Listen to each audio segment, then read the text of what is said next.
ఇది విను. ఇన్ని దేశాన్ని నేను తిరగడానికి కారణం బైబిల్. సహజంగా బైబిల్ ఎక్కిన వాడు ధర్మ వ్యతిరేకి, దేశ వ్యతిరేకి అయి ఉంటాడు. 14 ఏళ్ళ అది మరి నేను 100 సార్లు చెప్పాను, నేను హిందువురా అంటే కాదు మీరు క్రిస్టియన్ అంటున్నారు.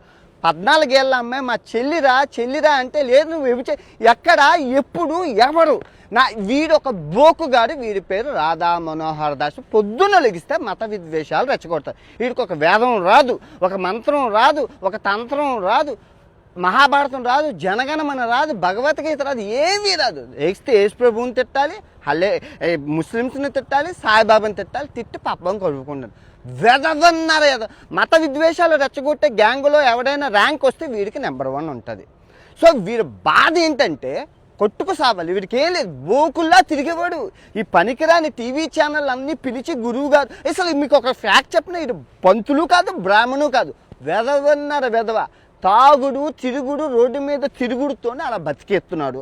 గురువో జనాలను మోసం చేస్తున్నాడు. ఇప్పుడు నువ్వేంటి నాకు తెలియకడుగుతాను అంటే ఆ బైబిల్ నేను భగవద్గీత పట్టుకొని ఎన్ని దేవాలయాలు చూపించాను చెప్పు. ఈ ప్రపంచ యాత్రలో మొత్తం ఎన్ని మొత్తం 450 దేవాలయాలు, వినాయకుడిని గట్టా పట్టుకొని 130 దేశాలు తిరిగాను. ప్రతి దేశంలో స్క్రీన్ షాట్ పెట్టుకొని చూడు, ఉంటుంది చూడు.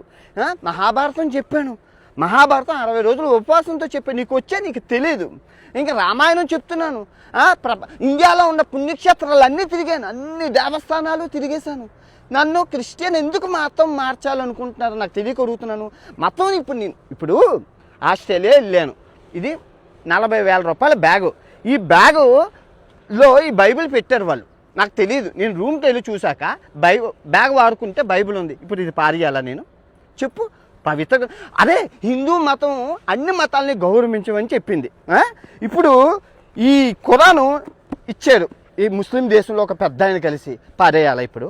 అరే నేను పెట్టుకుంటే దాచుకుంటే ప్రాబ్లమే ఉంటుందిరా అంటే మేమందరం కొట్టుకొని సావాలి. మీ 2026 భగవద్గీత పట్టుకొని చెప్తుంది, మీ బత్తాయికి రక్తం చూపించకపోతే నా పేరు. ఈ రెడ్ బుక్లో మీ బత్తాయి లిస్ట్ ఉంది, మీ బతుకులు నువ్వు కరెక్ట్గా ఇంకా బతుకున్నావు, కరెక్ట్గా మాట్లాడితే యేసు ప్రభువు తిట్టినందుకు, దేవుళ్ళు తిట్టినందుకు నువ్వు ఈ పాటకి జైల్లో కటకటాలో శ్రీకృష్ణ జన్మస్థానం దగ్గర ఉండాల్సిందే. నిన్ను ఎవరు పట్టుకోలేదు, ఈ ఇయర్ పట్టుకుంటారు. నీకు చుక్కలు చూపిస్తే నీ ఫుల్ వీడియో నీ కోసం పర్టికులర్గా మన బత్తాయి మనోహర్ దాస్ కోసం ప్రపంచ యాత్రికుడు ఛానల్లో చూశాను. వీరి నిజస్వరూపాలు, వీరి ఆగడాలు, ముసలిలో ఇంకా చచ్చే కాలం దగ్గర పడ్డది. ఇయర్ చాలా జాగ్రత్తగా ఉండు, చాలా జాగ్రత్తగా ఉండు. అన్ని మతాలు ఈ జనరేషన్ని మత విద్వేషాలతో రెచ్చగొట్టి నాశనం చేయడానికి వీరున్నారు.